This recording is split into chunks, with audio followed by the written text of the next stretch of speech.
Hello friend, welcome to all of you on my YouTube channel. दोस्तों 17वीं BPSC mains exam के लिए मैं जो आपको संभावित एसए और जीएस का इम्पॉर्टेंट सेक्शन जो करा रहा हूं, आज उस कड़ी में हम लोग जीएस टू के सेक्शन इकोनॉमिक्स और ज्योग्राफी का जो पार्ट होता है उसका शॉर्ट क्वेश्चंस करने का प्रयास करेंगे। दोस्तों शॉर्ट क्वेश्चंस को कम शब्दों में लिखना एक बहुत ही बड़ा चुनौती होता है, इसलिए मेरा विशेष प्रयास है कि मैं इस शॉर्ट सेक्शन वाले पार्ट को काफ़ी अच्छे से आपको करा दूं। आप देखिएगा कि शॉर्ट क्वेश्चंस का जो आंसर होता है उसमें सारे टॉपिक से रिलेटेड बिंदुओं को काफ़ी संक्षेप में लिख देना होता है। और जब आप शॉर्ट क्वेश्चंस को लिखने का प्रैक्टिस करते हैं तो इस चीज़ बात को ध्यान रखिएगा कि जितनी भी बातें आएँ उसमें पॉइंट वाइज आप उसके संक्षेप में लिख देंगे, आपका यह एक बेटर आंसर माना जाएगा। लेकिन यदि आप किसी पार्ट को छोड़ देंगे तो फिर आपका आंसर उतना अच्छा नहीं माना जाएगा। तो हमारा विशेष प्रयास है कि शॉर्ट क्वेश्चंस का जो सेक्शन है आपका काफ़ी स्ट्रॉन्ग करा दूं। तो चलिए उसी कड़ी में आज हम लोग इकोनॉमिक्स और ज्योग्राफी वाले सेक्शन का शॉर्ट क्वेश्चंस करते हैं। दोस्तों हमारे यूट्यूब चैनल को शेयर और सब्सक्राइब जरूर करें। देखते हैं हम लोग क्वेश्चंस के कौन कौन सा क्वेश्चंस हम लोग करेंगे। देखिए निम्नलिखित पर संक्षिप्त टिप्पणी लिखिए। अब देखिए पहला क्वेश्चन हम लोग करेंगे बिहार में चौथी कृषि रोड मैप। सेकेंड क्वेश्चन हम लोग करेंगे सतत विकास लक्ष्य 2030। तीसरा क्वेश्चन करेंगे हम लोग एक जिला एक उत्पाद योजना। चौथा हम लोग करेंगे बिहार में मौसम और जलवायु को प्रभावित करने वाले कारक। पांचवा क्वेश्चन हम लोग करेंगे महाद्वीपीय विस्थापन सिद्धांत। इन पांचों क्वेश्चंस को हम लोग जो आंसर करेंगे वह 80 से 90 शब्दों के बीच होगा और आपको भी 80 से 90 शब्दों के अंदर ही आंसर लिखना है, नहीं तो बाकी क्वेश्चन आपके छूट जाएंगे। तो चलिए कैसे कम शब्दों में एक बेस्ट आंसर लिखा जाता है इसको हम लोग देखने का प्रयास करते हैं। तो देखिए शुरू करते हैं। बिहार में चौथा कृषि रोड मैप। अब देखिए कृषि रोड मैप क्या है। अब देखिए सबसे पहले आप कृषि रोड मैप को समझ लीजिए। कृषि रोड मैप एक विस्तृत योजना होती है जिसमें खेती, सिंचाई, मृदा संरक्षण और कृषि तकनीकी और किसानों की आय बढ़ाने के लिए एक प्रकार से कार्यक्रम का प्रावधान किया जाता है। आप देखेंगे कि यह सरकार द्वारा एक निश्चित अवधि के लिए बनाया जाता है। आप देखेंगे कि यह चौथा कृषि रोड मैप पर हम लोग टिप्पणी करेंगे, परंतु इससे पहले 3 कृषि रोड मैप हो चुका है। तो इसको हम लोग लिखेंगे कैसे। अब देखिए इसका आप ना पहले आप भूमिका शॉर्ट में बताएंगे। क्या बताएंगे कि बिहार सरकार ने 2023-28 के लिए चौथा कृषि रोड मैप लागू किया है जिसका उद्देश्य किसानों की आय बढ़ाना और कृषि को अधिक उन्नत बनाना है। दोस्तों बिहार सरकार देखिएगा चौथा कृषि रोड मैप 2023 से 28 लॉन्च किया है जिसमें किसानों की आमदनी दोगुनी करने, जैविक खेती को बढ़ावा देना, जल संसाधन प्रबंधन और फसल विविधीकरण को प्राथमिकता देने का प्रयास किया गया है और इनको बढ़ावा देने का प्रयास किया गया है। जब इतना आप लिखेंगे तो आपका भूमिका हो गया। अब इसके मुख्य बिंदुओं को बहुत संक्षेप में आपको दर्शा देना है। अब देखिए कैसे लिखेंगे। इसके मुख्य बिंदुओं को निम्न रूपों में हम देख सकते हैं। देखिए पहला पॉइंट क्या लिखेंगे आप। कृषि आधुनिकीकरण, ड्रोन, जैविक खेती और डिजिटल तकनीकों का उपयोग किया जाएगा।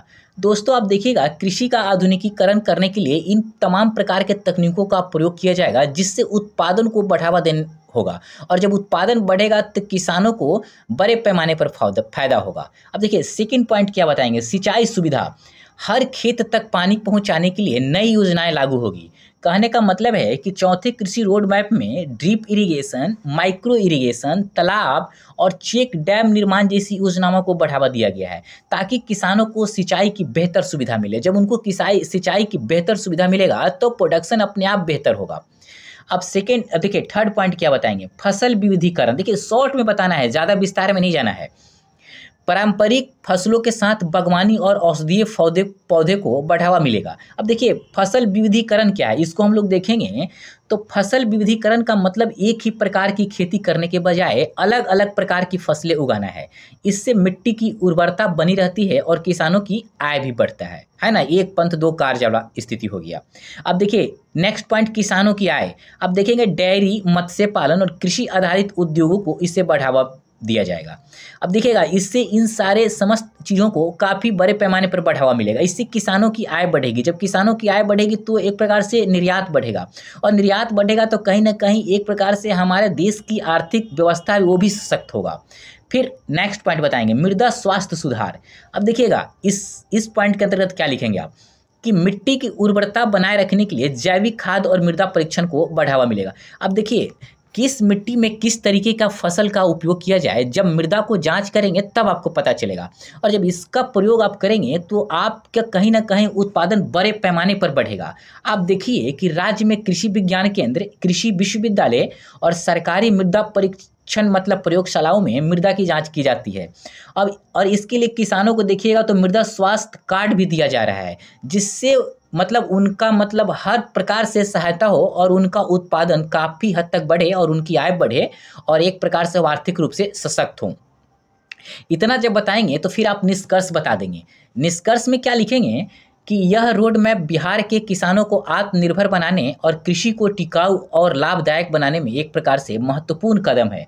कहने का मतलब है कृषि को टिकाऊ का मतलब क्या, मतलब प्राकृतिक संसाधनों का सही उपयोग करना, जैविक खेती अपनाना, पर्यावरण को बचाते हुए उत्पादन बढ़ाना। इससे किसानों को अधिक मुनाफा होता है और खेती लंबे समय तक लाभदायक रहती है। जब इतना अब बता देंगे तो आपका इसका आंसर हो गया, मतलब बेस्ट आंसर हो गया। लगभग 80 से 90 शब्दों में इसका आंसर है। अब नेक्स्ट जो सेकंड क्वेश्चन हम लोग देखेंगे उसको हम लोग देखने का प्रयास करेंगे। सतत विकास लक्ष्य 1 नहीं 2 क्वेश्चन है, दूसरा क्वेश्चन यह है। अब देखिए सतत विकास लक्ष्य 2030 क्या है, इस पे टिप्पणी करना है, तो इसको क्या लिखेंगे। सबसे पहले आप समझिए कि सतत विकास क्या होता है। अब देखिए सतत विकास का मतलब होता है कि हम अपने संसाधनों का इस तरह उपयोग करें कि आने वाली पीढ़ियों को भी इनका लाभ मिले। इसके साथ साथ पर्यावरण संरक्षण और आर्थिक विकास दोनों गतिविधियां शामिल होती है ना। तो अब इस पे टिप्पणी करेंगे तो भूमिका क्या लिखेंगे। अब देखिए भूमिका को आपको क्या लिखना है। संयुक्त राष्ट्र ने 2015 में 2030 तक सतत विकास लक्ष्य हासिल करने के लिए 17 लक्ष्य तय किए गोल। इनका उद्देश्य गरीबी उन्मूलन, पर्यावरण संरक्षण और समावेशी विकास को बढ़ावा देना था, मतलब बढ़ावा देना है। अब देखिए सतत विकास लक्ष्य जो है वो क्या है। अब देखिएगा संयुक्त राष्ट्र द्वारा 17 लक्ष्य तय किया गया जिनका उद्देश्य गरीबी हटाना, पर्यावरण बचाना और समृद्ध भविष्य को सुनिश्चित करना था। जब इतना बताएंगे तो आपका भूमिका हो गया बेस्ट। कहने का मतलब है कि एक चीज़ आप इस बात को भी आप समझ लीजिए कि जब भूमिका 2 लाइन से ज़्यादा नहीं होना चाहिए, 2-3 लाइन से। अब फिर पैरा चेंज करके लिखेंगे। इसकी मुख्य बिंदुओं को निम्न रूपों में आप देख सकते हैं। अब देखिए पहला पॉइंट क्या बताएंगे। भारत में स्वच्छ भारत अभियान, जल जीवन मिशन और आयुष्मान भारत जैसी योजनाएं इन लक्ष्य को पूरा करने में काफ़ी हद तक सहायक है। कहने का मतलब है कि देखिए संयुक्त राष्ट्र का यह प्रयास है कि इन तमाम प्रकार के अभियानों के माध्यम से जो गरीबी हटा दिया जाए, शिक्षा को विकास किया जाए, स्वास्थ्य और स्वच्छता और जलवायु में सुधार किया जाए। इन लक्ष्यों को हासिल करने के लिए तमाम प्रकार की योजनाओं और मिशनों को संचालन करने के लिए मतलब बाकी देशों को, मतलब जितने भी देश हैं उनको यह एक प्रकार से निर्देशित किया गया है, या कहने का मतलब उनको यह गोल हासिल करने के लिए कहा गया है। तो उसी परिप्रेक्ष्य में भारत इन तमाम योजनाओं को चलाकर सतत विकास लक्ष्य के जो गोल है 17 उसको हासिल करने का प्रयास कर रहा है ना। अब देखिए सेकेंड पॉइंट आप क्या बताएंगे कि अक्षय ऊर्जा स्रोतों को बढ़ावा देने के लिए सौर और पवन ऊर्जा परियोजना चला रही है। एक प्रकार से देखिए ये भारत की बात मैं कर रहा हूँ। तो देखिए आप देखेंगे कि अक्षय ऊर्जा कहने का मतलब है कि सौर ऊर्जा, पवन ऊर्जा को बढ़ावा देने से क्या फायदा होगा। सबसे बड़ा फायदा होगा कि आपका जीवाश्म ईंधन की खपत कम होगा। और पर्यावरण को सबसे ज़्यादा नुकसान कौन पहुंचाता है, जीवाश्म ईंधन। अब जीवाश्म ईंधन की खपत होगी तो पर्यावरण अपने आप संरक्षित हो जाएगी। तो कहीं ना कहीं SDG का मतलब सस्टेनेबल डेवलपमेंट गोल का जो लक्ष्य है कि सस्ती और स्वच्छ ऊर्जा, वह लक्ष्य तो पूरा होगा ना। अब इसके बताने के बाद तीसरा पॉइंट बताएंगे जलवायु परिवर्तन से निपटने के लिए इलेक्ट्रिक वाहन, ग्रीन हाइड्रोजन और सस्टेनेबल कृषि पर ध्यान दिया जा रहा है। अब देखेंगे कि इन तमाम प्रकार के मतलब उपायों से या योजनाओं के माध्यम से पर्यावरण को संरक्षित करने का प्रयास किया जा रहा है। इसीलिए ग्रीन टेक्नोलॉजी पर ज़्यादा ध्यान दिया जा रहा है। सतत कृषि, सतत तरीके की चीज़ों पे बड़े पैमाने पर ध्यान केंद्रित किया जा रहा है और वैसे ही चीज़ों को मतलब अपनाने का प्रयास किया जा रहा है जिससे हमारा पर्यावरण भी संरक्षित रहे और हम आर्थिक रूप से सशक्त भी हो जाएंगे। अब देखिए नेक्स्ट पॉइंट क्या बताएंगे कि गरीबी उन्मूलन के लिए प्रधानमंत्री गरीब कल्याण योजना चलाई जा रही है। अब एक चीज़ को देखिए, इस योजना के तहत गरीबों को मुफ्त अनाज दिया जाता है जिससे भूख मिटाने मतलब सस्टेनेबल डेवलपमेंट गोल का एक टारगेट है कि भूख मुक्त दुनिया होनी चाहिए। तो जब जो मतलब वंचित वर्ग हैं, जब उनको आप मुफ्त अनाज या उनको इस तरीके का सहायता करेंगे तो कहीं ना कहीं सस्टेनेबल डेवलपमेंट गोल का जो भूख मुक्त दुनिया बनाने का है, अर्थात अर्थात गरीबी कम करना, तो उसमें मदद मिलेगा ना इससे।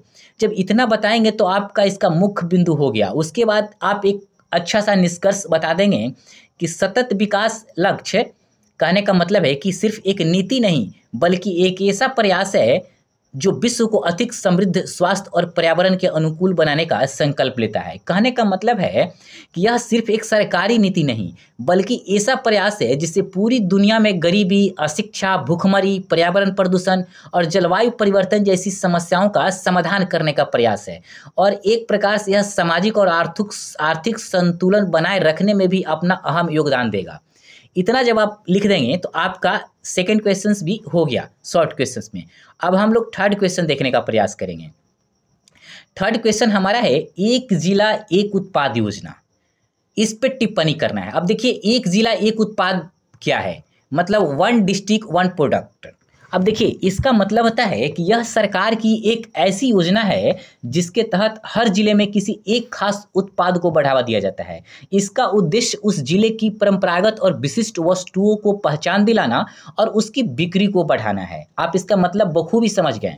अब इस पे टिप्पणी करना है तो कैसे शॉर्ट में लिखेंगे, चलिए देखते हैं। भूमिका पहले क्या लिखेंगे कि आप भारत सरकार ने मेक इन इंडिया और आत्मनिर्भर भारत को बढ़ावा देने के लिए एक जिला एक उत्पाद योजना लागू की।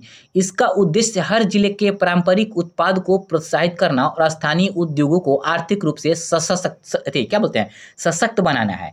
अब देखिए कि एक जिला एक उत्पाद योजना का उद्देश्य क्या है। देखिए पहला उद्देश्य है कि स्थानीय कारीगरों और उद्यमियों को बढ़ावा देना, विशिष्ट उत्पादों को उत्पादन और निर्यात को प्रोत्साहित करना, रोजगार के नए नए अवसर पैदा करना। तो इन तमाम परिस्थितियों से भारत का मेक इन इंडिया और आत्मनिर्भर भारत को मतलब बढ़ावा प्राप्त होगा ना। तो इतना जब आप बता देंगे तो यह आपका एक भूमिका हो गया। अब इसके मुख्य बिंदुओं को बहुत शॉर्ट में दर्शाएंगे एक एक लाइन में। अब देखिए यह योजना देखिए इसकी मुख्य बिंदुओं को निम्न रूपों में देख सकते हैं और फिर आप पैरा चिन्ह करके लिखेंगे कि यह योजना सबसे पहले उत्तर प्रदेश में लागू हुई और अब कई राज्यों में इसे अपनाया जा रहा है। अब देखेंगे कि इस योजना का क्रियान्वयन सबसे पहले उत्तर प्रदेश में लागू हुआ और अब देखेंगे कि भारत में बहुत सारे राज्यों द्वारा इसको अपनाया जा रहा है। वह एक जिला एक उत्पाद योजना है ना। अब सेकेंड पॉइंट लिखेंगे कि बिहार में मधुबनी पेंटिंग, भागलपुरी सिल्क, मगही पान और मखाना को विशेष बढ़ावा दिया जा रहा है। अब देखिए बिहार के कई जिले में देखेंगे पारंपरिक हस्तशिल्प, कृषि और खाद्य उत्पादों की अच्छी संभावना है। अब देखेंगे कि इस योजना से उन उत्पादों को राष्ट्रीय और अंतर्राष्ट्रीय पहचान मिलेगी। अब पहचान मिलेगी तो इससे फायदा क्या होगा कि जिससे रोजगार बढ़ेगा और अर्थव्यवस्था स्ट्रांग होगा, है ना। अब देखिए उसके बाद नेक्स्ट पॉइंट आप क्या देखेंगे कि इससे न केवल स्थानीय उद्योगों को बढ़ावा मिला है बल्कि निर्यात में भी वृद्धि हुई है। अब देखिए इससे क्या होगा, अब जब हर जिले का विशेष प्रोडक्ट को जब आप खास रूप से मतलब बढ़ावा देंगे तो कहने का मतलब है कि एक प्रकार से उत्पादन में बढ़ावा होगा और कहीं नहीं कहीं जब उत्पादन में बढ़ावा होगा तो निर्यात में भी वृद्धि होगा।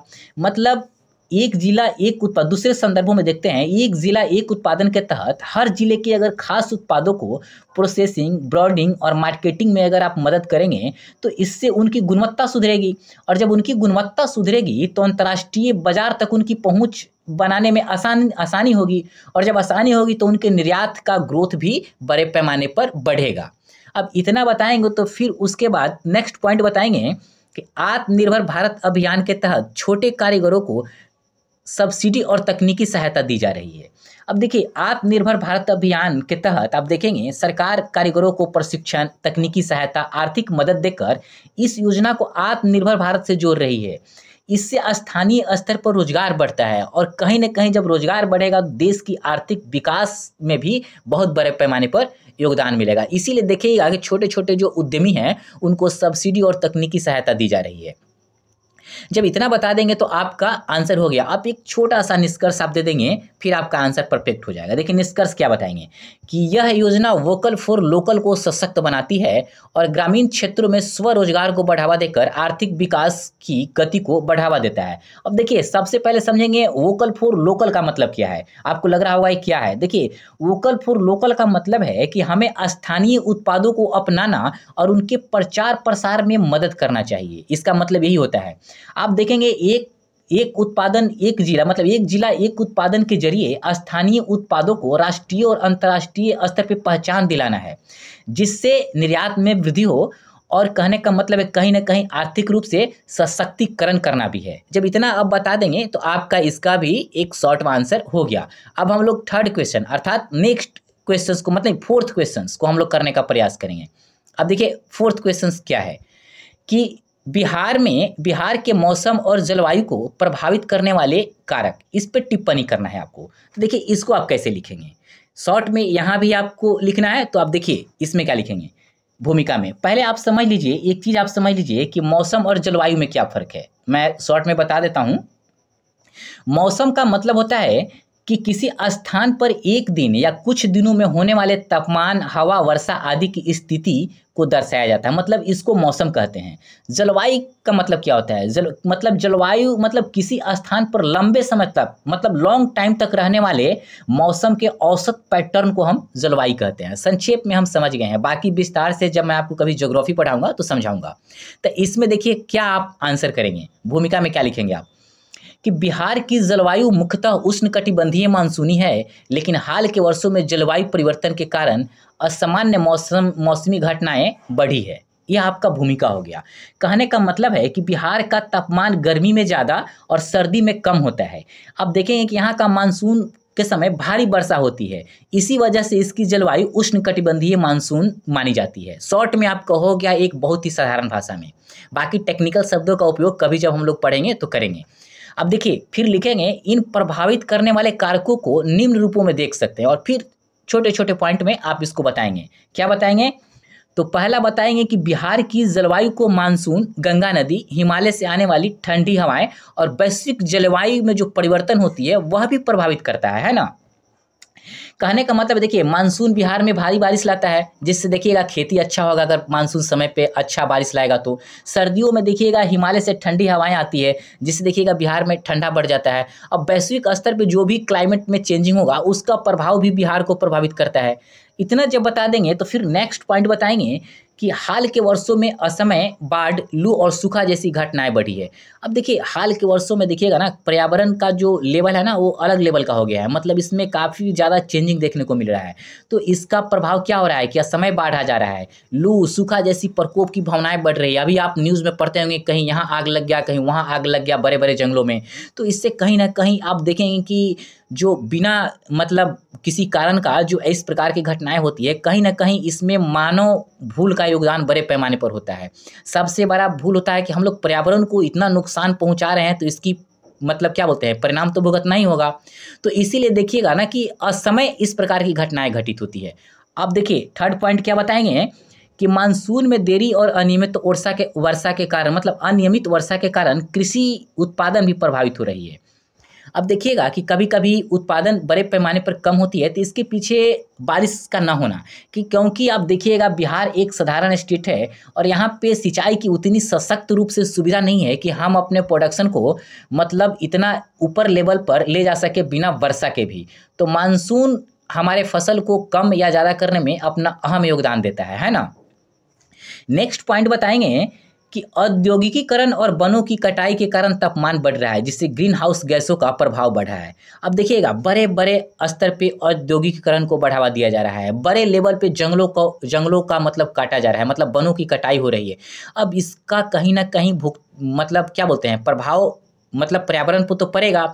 आप देखिएगा कि अभी इसी बार पेपर में आप न्यूज़ आया है कि इस बार गर्मी बहुत ज़्यादा पड़ेगी। तो पर्यावरण को यदि आप अस्थिर करेंगे तो पर्यावरण भी हम मानवों को भी अस्थिर कर देगा। इसलिए पर्यावरण को सही करना, बचाना हमारा कर्तव्य है।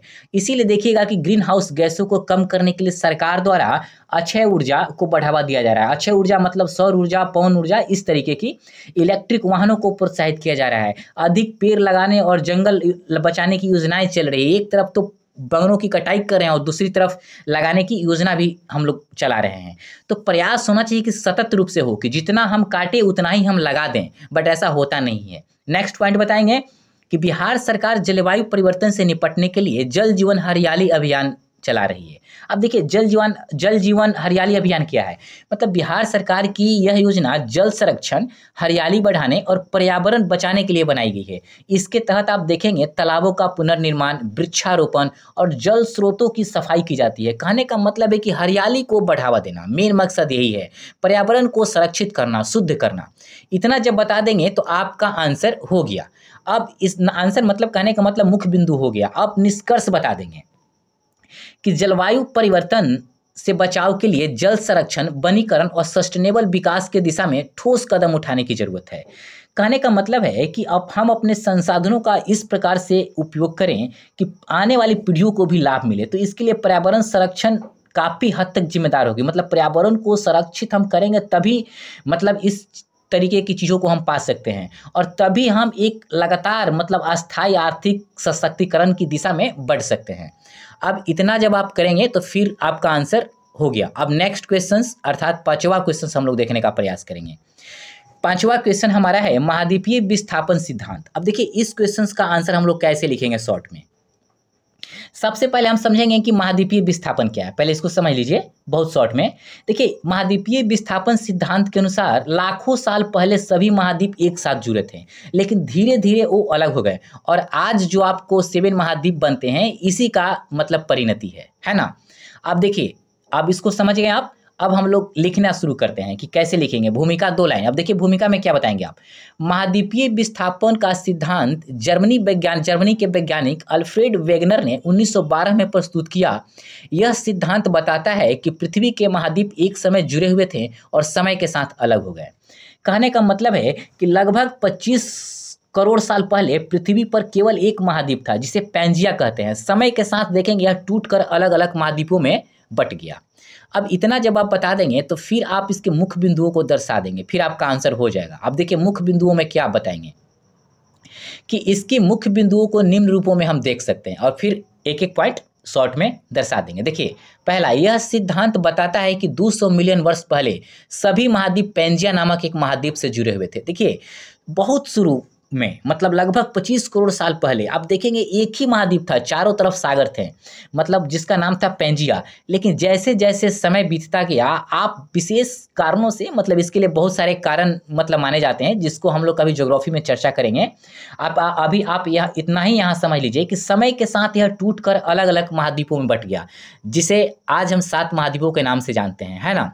फिर आप बताएंगे सेकेंड पॉइंट कि प्लेट टेक्टोनिक्स के कारण आज भी महाद्वीप धीरे धीरे खिसक रहा है। अब एक चीज देखिए, प्लेट टेक्टोनिक्स क्या है। देखिए संक्षेप में यह सिद्धांत बताता है कि पृथ्वी का जो ऊपरी सतह है मतलब क्रस्ट कई टेक्टोनिक प्लेटों से बनी है जो लगातार धीमी गति से हिलती रहती है और महाद्वीप इसीलिए धीरे धीरे ना खिसक रहे हैं। अब थर्ड पॉइंट क्या बताएंगे कि हाल के वर्षों में भूकंप, ज्वालामुखी और समुद्री बदलाव इस सिद्धांत की पुष्टि करता है। अब देखिए जब प्लेटें आपस में टकराती है या अलग होती है तो भूकंप आता है। जब प्लेटों के बीच से मैग्मा बाहर निकलता है तो ज्वालामुखी बनता है। अब देखिएगा समुद्र के तल में जब बदलाव होता है तो प्लेटों में गतिविधियां होने लगती है ना। इस तमाम चीज़ों से, बिंदुओं से इस बात का मतलब पुष्टि होता है महाद्वीपीय विस्थापन सिद्धांत का। अब फिर नेक्स्ट पॉइंट क्या बताएंगे कि हिमालय की ऊंचाई लगातार बढ़ रही है जिससे यह जिससे यह सिद्ध होता है कि इंडो ऑस्ट्रेलियन प्लेट उत्तर की ओर खिसक रही है। अब एक चीज देखिए, वैज्ञानिकों ने विभिन्न प्रकार के तकनीकों जैसे जीपीएस तकनीक से यह पता लगाया है कि यह प्लेट जो है ना हर साल लगभग 5-6 सेंटीमीटर उत्तर की ओर खिसक रही है। जब इतना आप बता देंगे तो फिर आप एक छोटा सा निष्कर्ष बता देंगे 2 लाइन में, फिर आपका आंसर हो जाएगा, एकदम परफेक्ट आंसर हो जाएगा। अब देखिए इसमें क्या बताएंगे, यह सिद्धांत पृथ्वी के भूगोल को समझने और प्राकृतिक आपदाओं की भविष्यवाणी करने में महत्वपूर्ण भूमिका निभाता है। मतलब क्या, अब देखिएगा यह सिद्धांत हमें भूकंप और ज्वालामुखी जैसे आपदाओं के संभावित क्षेत्रों की जानकारी दे देता है। इससे आप देखिएगा कि वैज्ञानिक समय रहते जब चेतावनी जारी कर देते हैं तो इससे कहीं ना कहीं नुकसान बहुत कम होने की संभावना बनी रहती है। जब इतना आप लिख देंगे तो आपका आंसर परफेक्ट हो गया।